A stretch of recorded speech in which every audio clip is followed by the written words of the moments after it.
വിശുദ്ധ യോഹന്നാൻ ശ്ലീഹ എഴുതിയ ഒന്നാം ലേഖനം 2-ാം അധ്യായം 29 മുതൽ 3-ാം അധ്യായം 6 വരെയുള്ള തിരുവചനങ്ങൾ.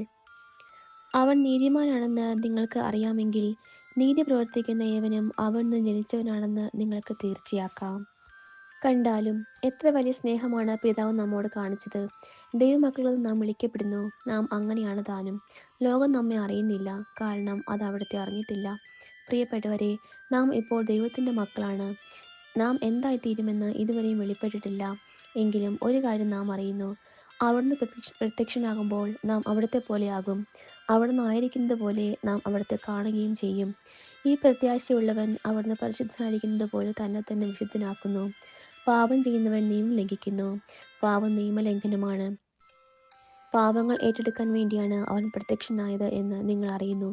അവനിൽ പാപമില്ല. അവനിൽ വസിക്കുന്ന ഒരുവനും പാപം ചെയ്യുന്നില്ല. പാപം ചെയ്യുന്ന ഒരുവനും അവനെ കണ്ടിട്ടില്ല, അറിഞ്ഞിട്ടുമില്ല. നമ്മുടെ കർത്താവായ മിശിഹായ്ക്ക് സ്തുതി. വിശുദ്ധ യോഹന്നാൻ എഴുതിയ സുവിശേഷം 1-ാം അധ്യായം 29 മുതൽ 34 വരെയുള്ള തിരുവചനങ്ങൾ.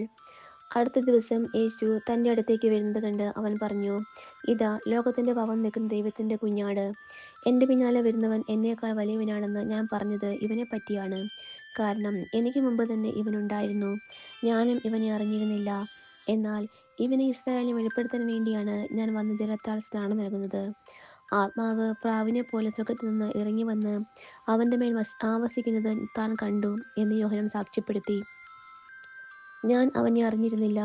എന്നാൽ ജലം കൊണ്ട് സ്നാനം നൽകാൻ എന്നെ അയച്ചവൻ എന്നോട് പറഞ്ഞിരുന്നു, ആത്മാവ് ഇറങ്ങി വന്ന് ആരുടെ മേൽ ആവസിക്കുന്നത് നീ കാണുന്നുവോ, അവനാണ് പരിശുദ്ധാത്മാവ് കൊണ്ട് സ്നാനം നൽകുന്നവൻ. ഞാൻ അത് കാണുകയും ഇവൻ ദൈവപുത്രനാണ് എന്ന് സാക്ഷ്യപ്പെടുത്തുകയും ചെയ്തിരിക്കുന്നു. നമ്മുടെ കർത്താവായ മിശിഹായ്ക്ക് സ്തുതി.